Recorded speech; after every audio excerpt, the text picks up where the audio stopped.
Hello guys, welcome back. আমি আজকে start করছি আয়নিক ইকুইলিব্রিয়াম লেকচার নাম্বার 13। আর আমরা আজকে পড়ব বাফার সলিউশন। তাহলে এই বাফার সলিউশনটা কি? দেখো, যে সলিউশনে যদি আমরা স্মল অ্যামাউন্টে স্ট্রং অ্যাসিড বা স্ট্রং বেস অ্যাড করি, তা সত্ত্বেও যদি সেই সলিউশনটার পিএইচের কোনো রকম চেঞ্জ না হয়, তাহলে সেই সলিউশনটাকেই আমরা বলবো বাফার সলিউশন। আর এই বাফার সলিউশন দুটো টাইপের হতে পারে। একটাকে আমরা বলছি অ্যাসিডিক বাফার, একটাকে আমরা বলছি বেসিক বাফার।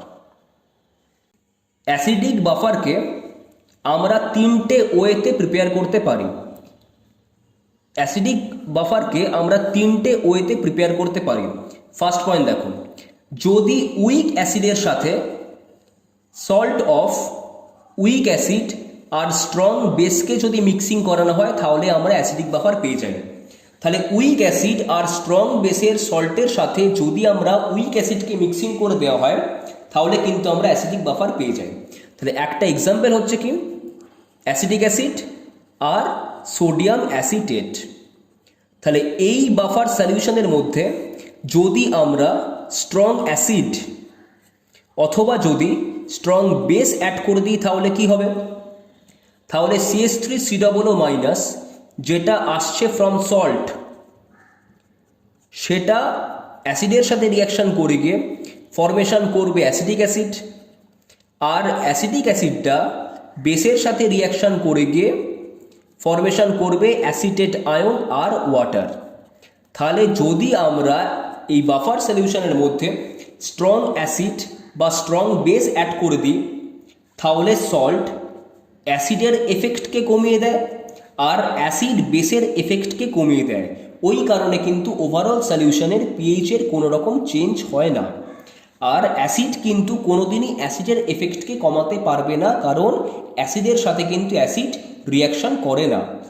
ঠিক আছে, এবার সেকেন্ড পয়েন্ট দেখো, উইক অ্যাসিড আর স্ট্রং বেসের রিয়াকশনের ফলেও কিন্তু অ্যাসিডিক বাফার ফরমেশন হতে পারে, কিন্তু একটা কন্ডিশন হতে হবে যে number of mole of weak অ্যাসিডকে বেশি হতে হবে number of mole of strong বেসের সাথে। তাহলে যদি এই কন্ডিশন ফুলফিল হয়, তাহলেই উইক অ্যাসিড আর স্ট্রং বেস রিয়াকশন করে অ্যাসিডিক বাফার ফরমেশন করবে। ঠিক আছে, আমরা সাপোজ উইক অ্যাসিড নিলাম অ্যাসিডিক অ্যাসিড আর স্ট্রং বেস নিলাম সোডিয়াম হাইড্রোক্সাইড। তাহলে এই দুটো রিয়াকশন করে ফরমেশন করবে সোডিয়াম অ্যাসিটেট আর ওয়াটার। তাহলে যদি আমরা এই রিয়াকশন থেকে সোডিয়াম হাইড্রোক্সাইডকে রিমুভ করতে পারি, তাহলেই আমরা অ্যাসিডিক বাফার পেয়ে যাব। ঠিক আছে, আর এই রিয়াকশন থেকে সোডিয়াম হাইড্রোক্সাইডকে রিমুভ আমরা তখনই করতে পারবো যদি অ্যাসিডিক অ্যাসিডের নাম্বার অফ মোল আমরা বেশি নিই with respect two sodium hydroxide. ঠিক আছে, এবারে থার্ড পয়েন্ট দেখো, যদি আমরা স্ট্রং অ্যাসিডের সাথে উইক অ্যাসিড আর স্ট্রং বেসের সল্টকে মিক্সিং করানো যায়, তাহলেও অ্যাসিডিক বাফার পাওয়া যাবে।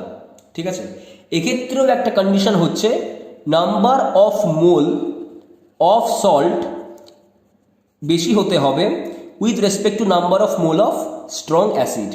তাহলে যদি এই কন্ডিশন ফুলফিল হয়, তাহলেই স্ট্রং অ্যাসিডের সাথে উইক অ্যাসিড আর স্ট্রং বেসের সল্টের রিয়াকশনের ফলে অ্যাসিডিক বাফার তৈরি হবে। ঠিক আছে, সাপোজ আমরা সল্ট নিলাম সোডিয়াম অ্যাসিটেট আর স্ট্রং অ্যাসিড নিলাম হাইড্রোক্লোরিক অ্যাসিড। তাহলে এই দুটো রিয়াকশন করে ফরমেশন করবে অ্যাসিটিক অ্যাসিড আর সোডিয়াম ক্লোরাইড।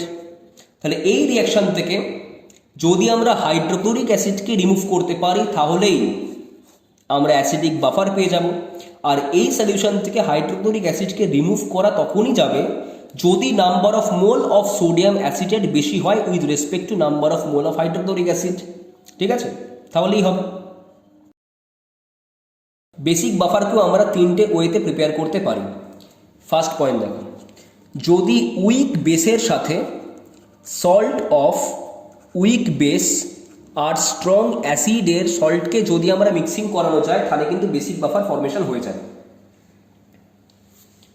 এবার দেখো, বেসিক বাফারকেও কিন্তু আমরা অ্যাসিডিক বাফারের মতো তিনটে ওয়েতেই প্রিপেয়ার করতে পারি। ফার্স্ট পয়েন্ট দেখো, যদি উইক বেস আর স্ট্রং অ্যাসিডের সল্টের সাথে উইক বেসকে মিক্সিং করানো যায়, তাহলে কিন্তু বেসিক বাফার তৈরি হয়ে যায়। সাপোজ আমরা একটা এক্সাম্পল নিলাম ammonium hydroxide plus ammonium chloride.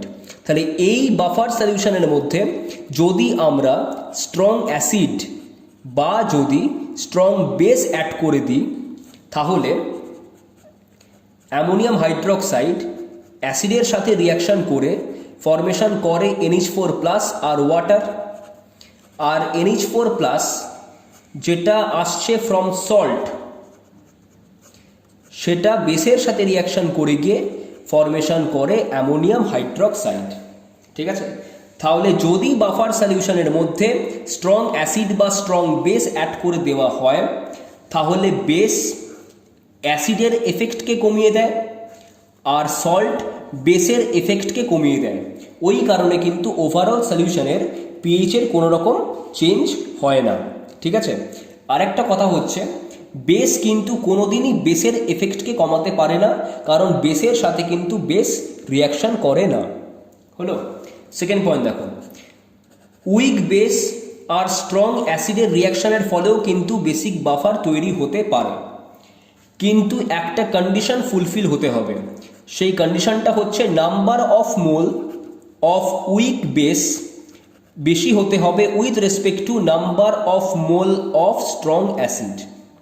তাহলে যদি এই কন্ডিশন ফুলফিল করে যায়, তাহলেই উইক বেস আর স্ট্রং অ্যাসিড রিয়াকশন করে গিয়ে বেসিক বাফার ফরমেশন করবে।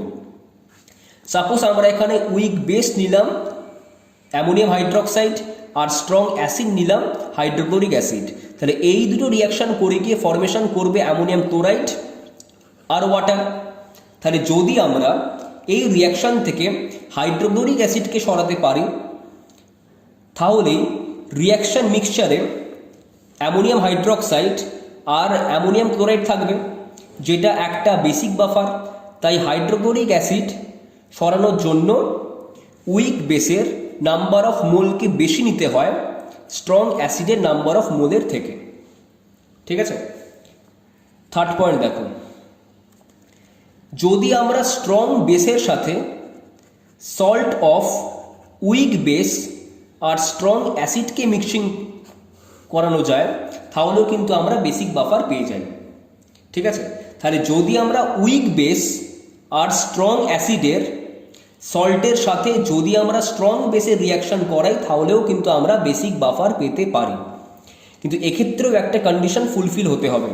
সেই কন্ডিশনটা হচ্ছে নাম্বার অফ মোল অফ সল্টকে বেশি হতে হবে with respect two number of mole of strong base. তাহলে যদি এই কন্ডিশন ফুলফিল হয়ে যায়, তাহলে উইক বেস আর স্ট্রং অ্যাসিডের সল্টের সাথে স্ট্রং বেসের রিয়াকশনে আমরা বেসিক বাফার পাবো। ঠিক আছে, সাপোজ আমরা সল্ট নিলাম অ্যামোনিয়াম ক্লোরাইড আর আমরা স্ট্রং বেস নিলাম সোডিয়াম হাইড্রোক্সাইড, তাহলে এই দুটো রিয়াকশন করে গিয়ে ফরমেশন করবে অ্যামোনিয়াম হাইড্রোক্সাইড আর সোডিয়াম ক্লোরাইড। তাহলে এই রিয়াকশন থেকে যদি আমরা সোডিয়াম হাইড্রোক্সাইডকে সরাতে পারি, তাহলে রিয়াকশন মিক্সচারে শুধুমাত্র থাকবে অ্যামোনিয়াম ক্লোরাইড আর অ্যামোনিয়াম হাইড্রোক্সাইড, যেটা একটা বেসিক বাফার। তাই সোডিয়াম হাইড্রোক্সাইডকে সরানোর জন্যই আমরা সল্টের নাম্বার অফ মোল বেশি নেব উইথ রেসপেক্ট টু স্ট্রং বেসের নাম্বার অফ মোল। নাও লিখে নাও। এবারে আমরা পড়ব হচ্ছে Henderson equation. Henderson equation buffer সলিউশনের পিএইচ ক্যালকুলেট করার জন্য আমরা হেন্ডারসন ইকুয়েশনকে ইউজ করি। ঠিক আছে, বাফার সলিউশনের পিএইচ ক্যালকুলেট করার জন্য আমরা হেন্ডারসন ইকুয়েশনকে ইউজ করি। ফার্স্টে আমরা নিচ্ছি অ্যাসিডিক বাফার। আমরা নিয়েছি acidic acid plus sodium acetate. তাহলে এই অ্যাসিটিক অ্যাসিড ডিসোসিয়েট করে গিয়ে ফরমেশন করবে অ্যাসিটেট আয়ন আর H+। আমরা এই ইকুইলিব্রিয়াম কনস্ট্যান্টকে ধরলাম Ka। তাহলে Ka এর এক্সপ্রেশন কি হবে? Concentration of CH3COO- into concentration of H+ by concentration of CH3COOH। So আমরা এখান থেকে কনসেন্ট্রেশন অফ H+ কি পাবো?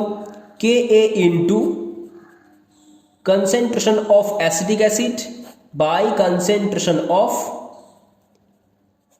Acetate ion.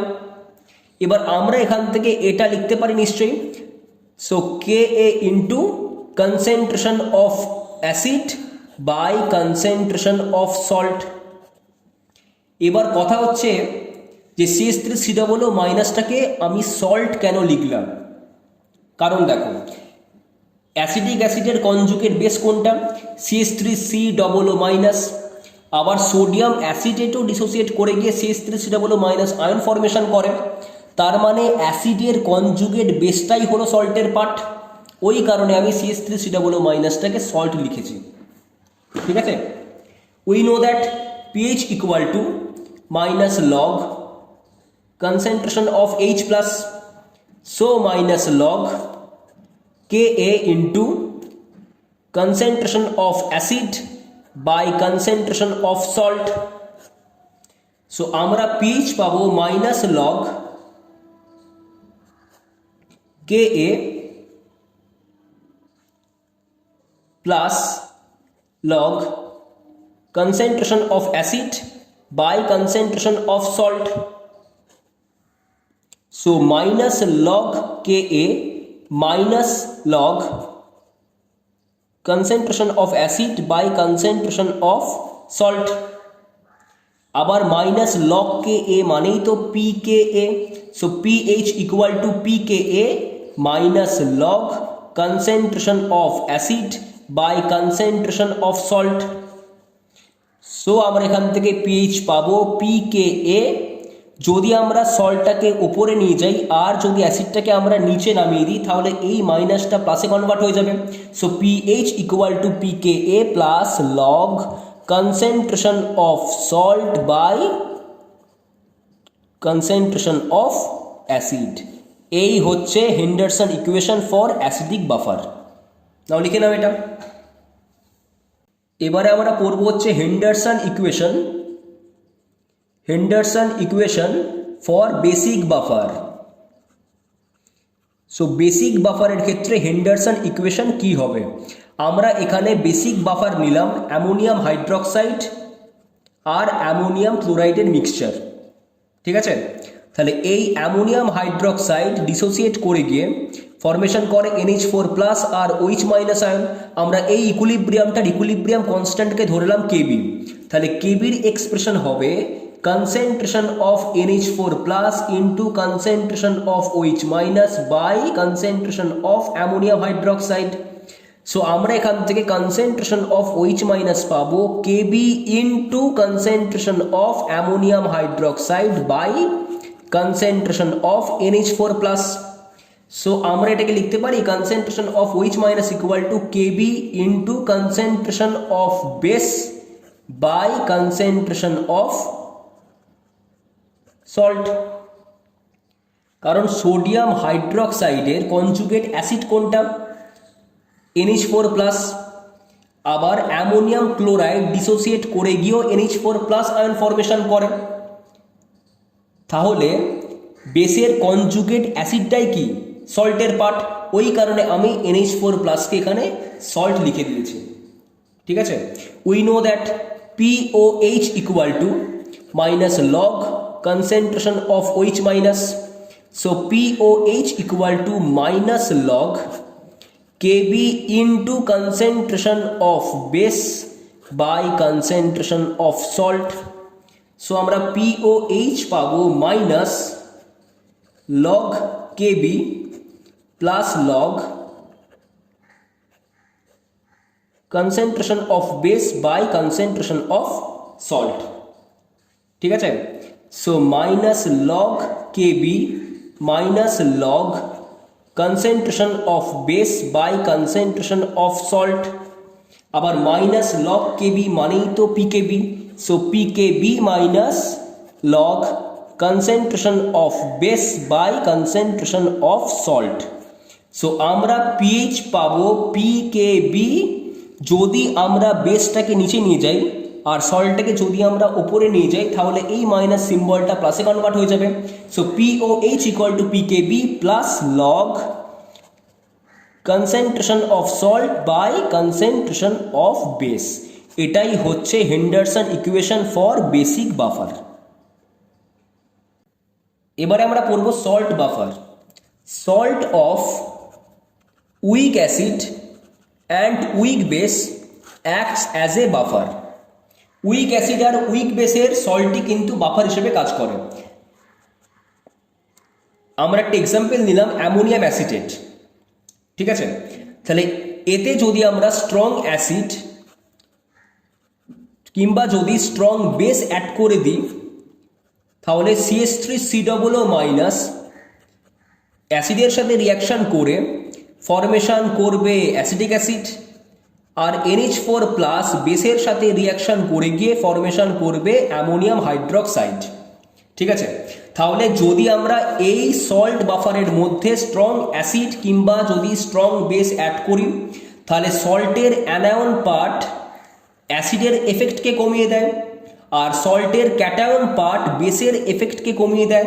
ওই কারণে কিন্তু ওভারঅল পিএইচের কোনো রকম চেঞ্জ হয় না।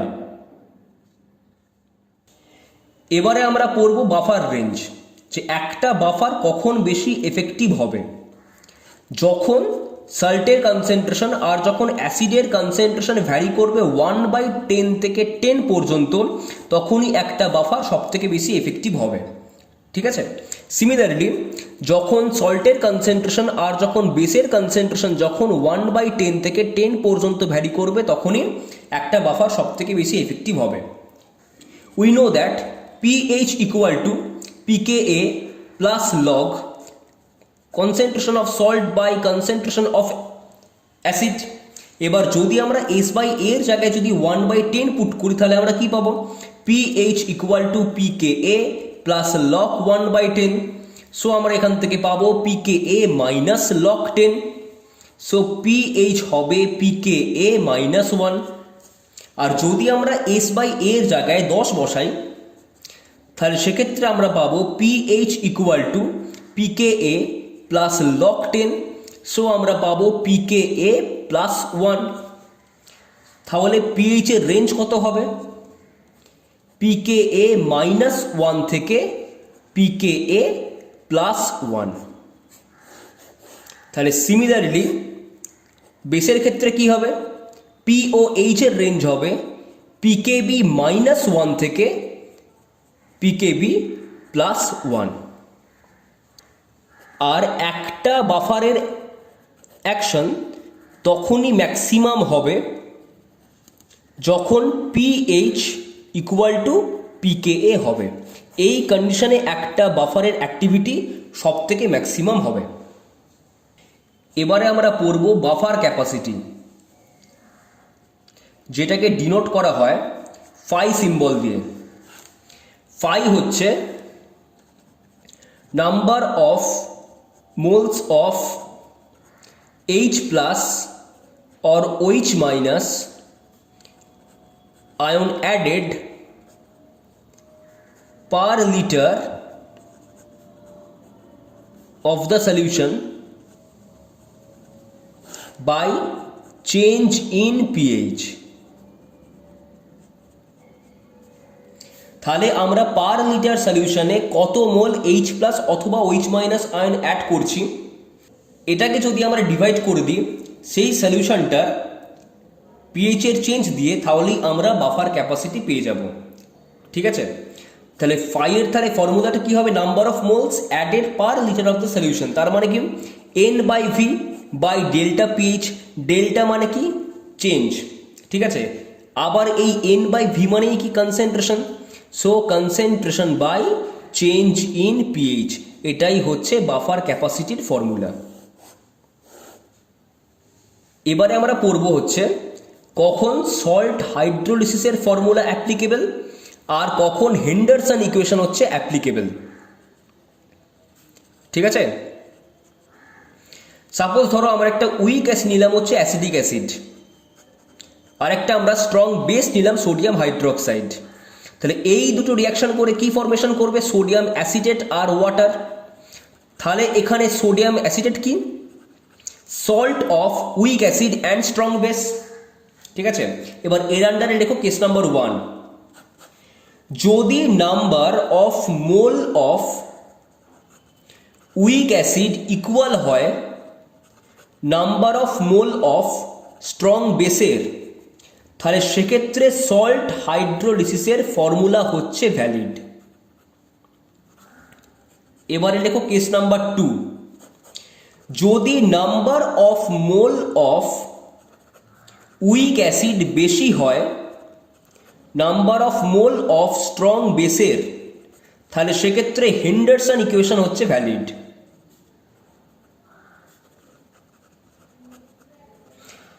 এবারে লেখো কেস নাম্বার 3, যদি number of mole of strong base বেশি হয় number of mole of weak অ্যাসিডের, সেক্ষেত্রে আমাদের ফার্স্টে ক্যালকুলেট করতে হবে কনসেন্ট্রেশন অফ OH মাইনাস, এখান থেকে আমাদের ক্যালকুলেট করতে হবে POH, দেন POH থেকে আমাদের ক্যালকুলেট করতে হবে pH।